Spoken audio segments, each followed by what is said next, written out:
আসসালামু আলাইকুম। তো আশা করি সবাই ভালো আছেন। আজকে আমাদের টপিক হচ্ছে অ্যামাজন এফবিএ প্রোডাক্ট রিসার্চ। তো অ্যামাজন বিজনেসের জন্য প্রোডাক্ট রিসার্চের পার্টটা অ্যাকচুয়ালি খুবই একটা গুরুত্বপূর্ণ একটা বিষয়। আহ, যদিও অনেকগুলো পার্ট আছে অ্যামাজন বিজনেসের জন্য, প্রোডাক্ট রিসার্চে যা সব সময় সব কাজ তা না। এখানে আপনার লিস্টিং ক্রিয়েশন করা, লিস্টিং অপটিমাইজেশন করা, তারপর হচ্ছে আপনার সোর্সিং করা, লঞ্চিং করা, দেন হচ্ছে অ্যাকাউন্ট ম্যানেজমেন্ট, পিপিসি ম্যানেজমেন্ট করা। তো আরও অনেকগুলি কাজ আছে। তো যতগুলো কাজ আছে তার ভিতরে যদি বলি মোস্ট ইম্পর্টেন্ট একটা পার্ট হচ্ছে প্রোডাক্ট রিসার্চ করা। সেটা হতে পারে আপনি যখন ক্লায়েন্ট বেস কাজ করেন, ক্লায়েন্টের জন্য হোক, অথবা আপনি নিজের বিজনেসের জন্য হোক, যার জন্যই হোক না কেন, এটা কিন্তু একটা বিজনেসের জন্য খুবই একটা গুরুত্বপূর্ণ একটা পার্ট। তো এই পার্টটাতে আমাদের খুবই আসলে ভালোভাবে করা দরকার। সেই ক্ষেত্রে যদি আপনাদের টাইম লাগে, সেটা একটা প্রোডাক্ট রিসার্চ করতে 1 সপ্তাহ, 10 দিন, 15 দিনে যদি লেগে যায় অ্যাট দ্য বিগিনিং, সেই ক্ষেত্রে এখানে দেওয়া উচিত। কারণ হচ্ছে এই প্রোডাক্টের উপরে বেস করে আপনার বিজনেসটা ডিপেন্ড করবে যে আপনি প্রোডাক্টটা উইন করবেন নাকি আপনি লস করবেন। তো এখানে অবশ্যই সেক্ষেত্রে আমাদের এইভাবে গুরুত্ব দিতে হবে। কারণ আপনি যদি ক্লায়েন্ট বেস কাজ করেন, ক্লায়েন্টকে যদি আপনি একটা ভালো ডেটা যদি না থাকে প্রোডাক্টটার, সেক্ষেত্রে একটা ভুল প্রোডাক্ট যদি ক্লায়েন্টকে সিলেকশন করে দেন, সেক্ষেত্রে ক্লায়েন্ট কিন্তু আলটিমেটলি গিয়ে কিন্তু লস করবে। আর সেই জায়গায় যদি আপনি যদি হন, সেক্ষেত্রে কিন্তু আপনিও লস করবেন। তো আমরা যখন ক্লায়েন্ট বেস কাজ করব, সেই ক্ষেত্রেও আমাদের একটা ভালো একটা প্রোডাক্ট বের করতে হবে। আর নিজেদের জন্য তো অবশ্যই ভালো প্রোডাক্ট বের করতে হবে। তো আমি এখন আপনাদের যে গাইডলাইনগুলো দেখাবো বা যে রুলস দেখাবো, এই গাইডলাইন যদি মেনে যদি আপনার প্রোডাক্টটা বের করার চেষ্টা করেন, তা আমি আশা করি আপনারা অবশ্যই ভালো একটা প্রোডাক্ট বের করে নিয়ে আসতে পারবেন। কারণ আসলে বিজনেসের ক্ষেত্রে তো আসলে 100% বলাটা ঠিক হবে না। যদি কারণ হচ্ছে আমি যে রুলসগুলো দেখাবো বা আমরা যে সিস্টেমগুলো দেখাবো, এটা বিভিন্নভাবে আমি এইগুলো আমার নিজের এক্সপিরিয়েন্স থেকে আমি এখানে কিছু অ্যাড করছি। তারপর হচ্ছে বিভিন্ন এক্সপার্টরা বিভিন্ন জায়গায় বলেছে, সেখান থেকে আমি কিছু কালেক্ট করছি। বিভিন্ন সোর্স থেকে আমি ট্রাস্টেড যে সাইটগুলো আছে, এইখান থেকে আমি কিছু পিক করছি। তো ওভারঅল সবার মতামত বা সবার যেভাবে রেজাল্ট পাচ্ছে, সেখান থেকে কিছু কিছু করে পিক করে, এবং ইভেন আমিও যেভাবে রেজাল্ট পাচ্ছি সেটাও আমি এখানে অ্যাড করে দিয়েছি। তো এইভাবে এই স্ট্রাকচারটা মেনে যদি আপনারা প্রোডাক্ট রিসার্চ করেন, আমি যেটা দেখাবো, অবশ্যই আপনারা আশা করি ভালো একটা প্রোডাক্ট পাবেন। তো কারণ হচ্ছে আমি বিগত কয়েক বছর যাবৎ আমি যে কোম্পানিতে জব করি, আর সেই কোম্পানিতে আমি বেশ কিছু প্রোডাক্ট লঞ্চ করছি। এগুলো কিন্তু ভালো করতেছে। প্লাস আমি বেশ কিছু ক্লায়েন্টকেও আমি প্রোডাক্ট রিসার্চ করে দিয়েছি, সেগুলোও কিন্তু ভালো করতেছে। তার মানে এই স্ট্রাকচার মেনে যদি আমার প্রোডাক্টগুলো ভালো করে, সেই ক্ষেত্রে তো অবশ্যই যদি আপনারা এই স্ট্রাকচার মেনে মেনটেন করে আপনারা প্রোডাক্ট রিসার্চ করেন, অবভিয়াসলি আপনাদের প্রোডাক্টও ভালো করবে। তবে হ্যাঁ, 100%ই যে ভালো করবে তা কিন্তু না। কারণ হচ্ছে এইখানে হয়তো আপনার যদি রেশিওটা যদি 70% বা 80% থাকে, তার মানে কিন্তু অবশ্যই সেটা ভালো। কারণ হচ্ছে আপনি যদি মনে করুন আপনি 3টা প্রোডাক্ট লঞ্চ করছেন, বা আপনি ক্লায়েন্টকে 3টা প্রোডাক্ট রিসার্চ করে দিয়েছেন, তার ভিতরে ওইখান থেকে তার 2টা প্রোডাক্ট ভালো করতেছে, তার মানে কি একটা প্রোডাক্ট একটু খারাপ করতেছে, তো সেটা কিন্তু সমস্যা না। এখন আপনি মনে করেন 3টা প্রোডাক্টই দিয়েছেন, 3টে প্রোডাক্টে কোনো ভালো করতেছে না, সেক্ষেত্রে কি হয়ে গেল? তার মানে কি তার বিজনেসের জন্য কিন্তু চরমভাবে সে কিন্তু হ্যাম্পার হবে এখানে। কারণ হচ্ছে আলটিমেটলি তার কিন্তু লস আসবে।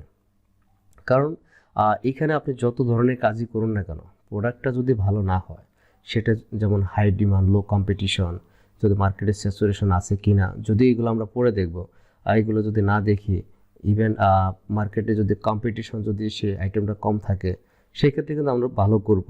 আর যদি এগুলো কোনোটাই যদি ঠিক না থাকে, তো সেই ক্ষেত্রে আমাদের দেখা যায় একটা জায়গা আছে, এগুলো যে পার্টগুলো আমি বললাম এগুলো ঠিকঠাক মতো করলাম, করার পরেও আপনি কিন্তু বেশি কিছু করার থাকে না। কারণ হচ্ছে মার্কেটে যারা অলরেডি এক্সিস্টিং আছে, হাই কম্পিটিশন আছে, আমি তাদের সাথে চাইলেই কিন্তু গিয়ে ফাইট করতে পারবো না।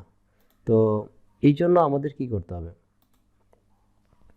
এই জন্য আমাদের কি করতে হবে, যে যে প্রোডাক্টগুলো লো কম্পিটিশন আছে, হাই ডিমান্ড আছে, এই ধরনের প্রোডাক্টগুলো আমাদের বের করতে হবে।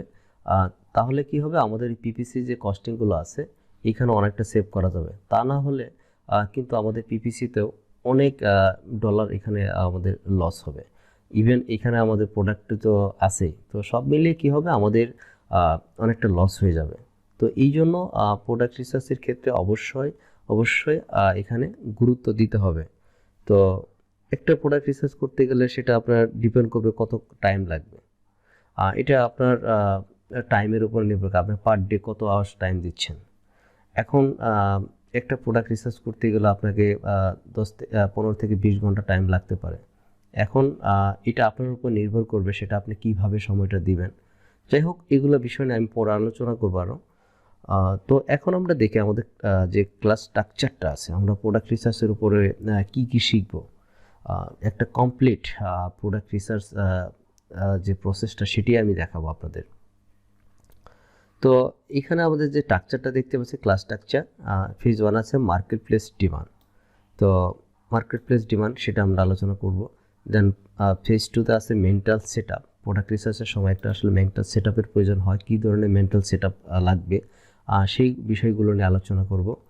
ফেজ 3তে দেখতে পাচ্ছি ম্যানুয়াল প্রোডাক্ট রিসার্চ, ম্যানুয়ালি কীভাবে প্রোডাক্ট রিসার্চ করা যায় সেটা আমরা দেখব। তার ফেজ 4-এ আছে প্রোডাক্ট রিসার্চ অ্যান্ড ভ্যালিডেশন। আমরা প্রোডাক্ট রিসার্চ করব এবং ওইটাকে ভ্যালিডেশন করব, সেটা হতে পারে পেইড টুলের মাধ্যমে। হ্যাঁ, তারপর হচ্ছে ফেজ 5 হচ্ছে product research by paid tool. Paid টুলের মাধ্যমে আমরা কিভাবে প্রোডাক্ট রিসার্চ করতে, পেইড টুল বলতে বোঝাচ্ছি যে জাঙ্গল স্কাউট, হিলিয়াম টেলের মতো যে পেইড টুলগুলো আছে এগুলো নর্মালি আমরা ইউজ করে থাকি। তো তারপর হচ্ছে ফেজ 6 হচ্ছে মেকিং ডিসিশন। তো আমরা ম্যানুয়ালি হোক, তারপর হচ্ছে পেইড হোক, যেভাবেই হোক না কেন, দুইটা প্রসেসে আমরা করে আমরা একটা ডিসিশন মেক করব এই প্রোডাক্টটা নিয়ে, এটা কি আমরা ফাইনালি কি কাজ করতে পারবো কিনা। তো এটা একটা ডিসিশন নেব। দেন ফেজ 7 থাকবে মেকিং রিপোর্ট অ্যান্ড সাবমিশন। তো যখন আমরা ক্লায়েন্ট বেস কাজ করবো অ্যাজ এ ফ্রিল্যান্সার হিসেবে, অথবা আপনি ভার্চুয়াল অ্যাসিস্ট্যান্ট হিসেবে কাজ করবেন, তখন একটা রিপোর্ট দিতে হবে ক্লায়েন্টকে। সেই রিপোর্টটা কিভাবে মেক করবেন এবং কিভাবে সাবমিট করবেন সেই প্রসেসটা আমি এখানে দেখাবো। তো একটু আমরা দেখি, প্রথম দেখতে ফেজ 1-এ দেখতে পাচ্ছি যে মার্কেট প্লেস ডিমান্ড। ওকে, তার আগে একটু দেখে নিই এখানে product research method. Product research mainly দুইভাবে করা যায়, একটা হচ্ছে ম্যানুয়াল মেথড আর একটা হচ্ছে অটোমেটেড মেথড।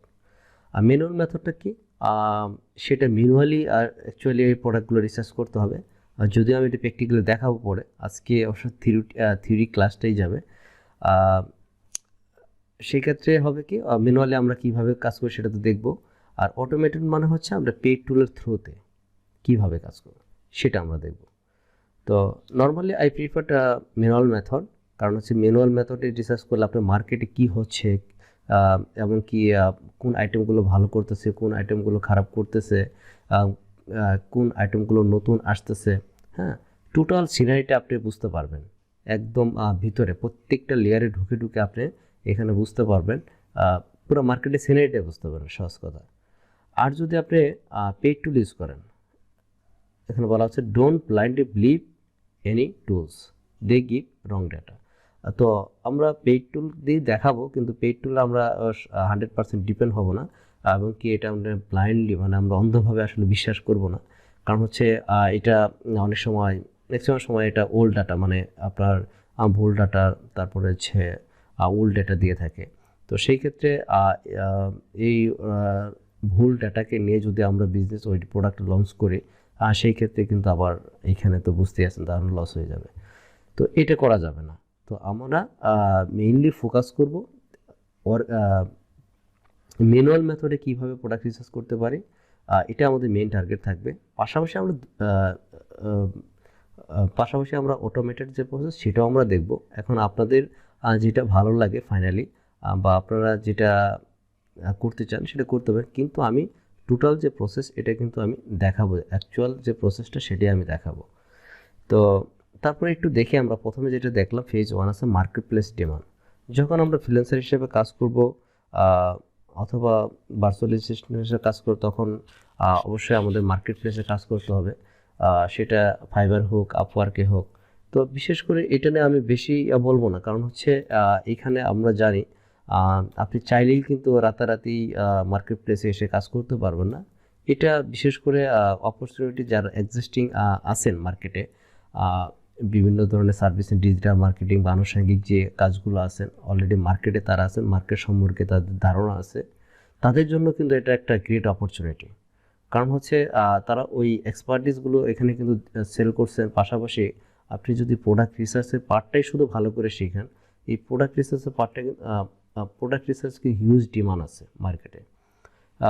সবচেয়ে মজার বিষয় হলো বাংলাদেশ থেকে বিশেষ করে আপনি যখনই আমরা দেখবো একটু পরে আপওয়ার ফাইবারে সার্চ করে দেখব, যে যখনই আমরা এখানে সার্চ করব বা দেখব, তখনই দেখবেন ম্যাক্সিমাম সার্ভিস দিচ্ছে কি পাকিস্তান। তো পাকিস্তানের লোকজনই কিন্তু এখানে বেশি সার্ভিস দিচ্ছে।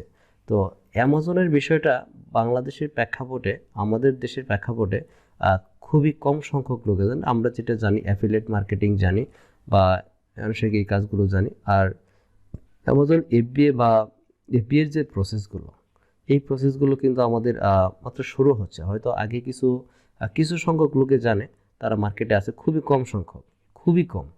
কারণ হচ্ছে এটা ওইভাবে আমরা জানি না, বাংলাদেশের প্রেক্ষাপটে এই কাজগুলো আমরা এখনও জানি না। অনেকেই বিভিন্নভাবে শেখার ট্রাই করতেছে, বিভিন্নভাবে কাজ করার চেষ্টা করতেছে। হ্যাঁ, তো একটু দেখি আমরা মার্কেট প্লেসে দেখি, তাহলে হয়তো সুবিধা হবে। এখানে আমি যদি একটা কিওয়ার্ড লিখে সার্চ করি অ্যামাজন